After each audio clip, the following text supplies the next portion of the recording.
Why do we need another storage layer above tape? Stale data. Most data in high-performance storage is stale, used for a while, and then untouched for months. As more and more real and virtual sensors collect data 24/7, as more simulations and models run, the amount of stale data will grow.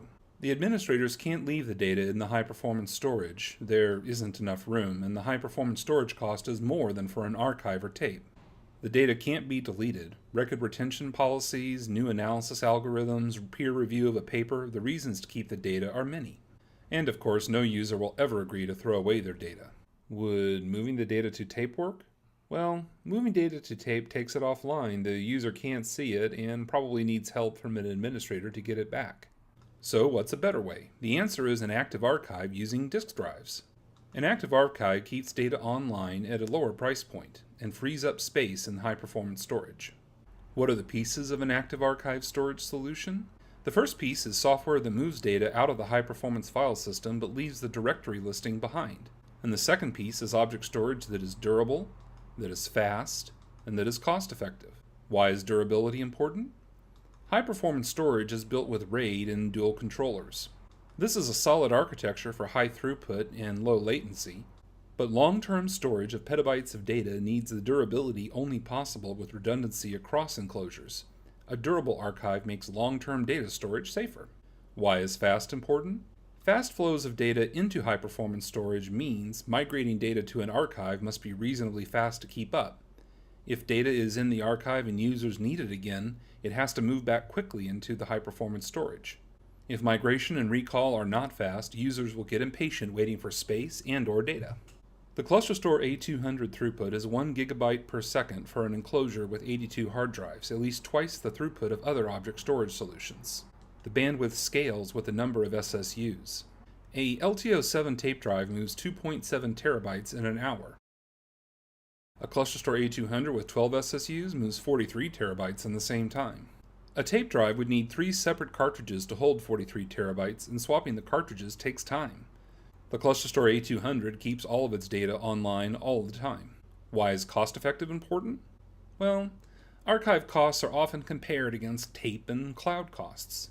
Tape costs change depending on how many tape drives a user decides to set up, but are generally low. This offsets tape's slow bandwidth and setup time to start retrieval. Cloud storage costs are a complex mix of capacity per month, transaction, bandwidth, and even data retrieval rates. Still, archive storage should have a capacity per month cost as good as or better than cloud storage. With an amortized cost less than a penny per gigabyte per month, the ClusterStor A200 is compelling compared to cloud storage that often charges 1 to 2 pennies per gigabyte per month. If cost isn't important, buying more high-performance storage is still an option.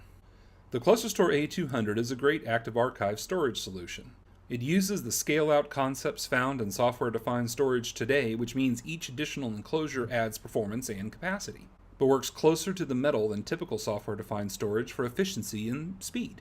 It has intimate knowledge of the hardware and how to monitor its health, and automatically moves data from the high-performance storage to the archive and back. The foundation of the ClusterStor A200 is the Miro object storage software developed by Seagate engineers.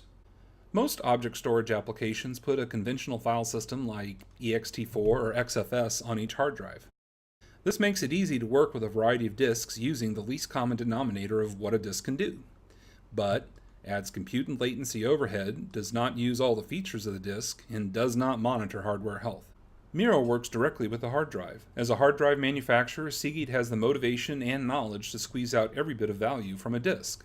For example, with shingled magnetic recording or SMR disks, Miro gets better write throughput than ext4 or XFS, and that means the ClusterStor A200 can get better performance from the lowest cost archive drives available. Miro is very efficient code. Other object storage software like Ceph needs something like 1 processor core at 1 GHz per disk, which means it needs a high-end dual processor server to work with a dense storage enclosure. Miro uses a single processor to handle 82 data drives and 2 metadata drives in the ClusterStor A200 Scalable Storage Unit, or SSU. Miro keeps data safe with erasure coding across multiple enclosures. If a disk does fail, Miro reconstructs the data that was on that disk across the rest of the cluster in less than 1 hour. Using Seagate Archive SMR drives, the 2584 enclosure, and the Miro software, The ClusterStor A200 has great performance, low cost per terabyte, and high availability and durability. The minimum configuration is 6 enclosures with 3 petabytes of usable capacity. With 12 enclosures, the system has the full availability and durability, 6 petabytes of usable capacity, and up to 20 gigabytes per second of throughput. Today, it can archive Lustre and Spectrum scale high-performance storage systems. In the future, the ClusterStor A200 will offer a robust S3 style interface as standalone object storage. Fast, safe, and cost-effective. The ClusterStor A200 is a great archive storage solution that makes high-performance storage even better.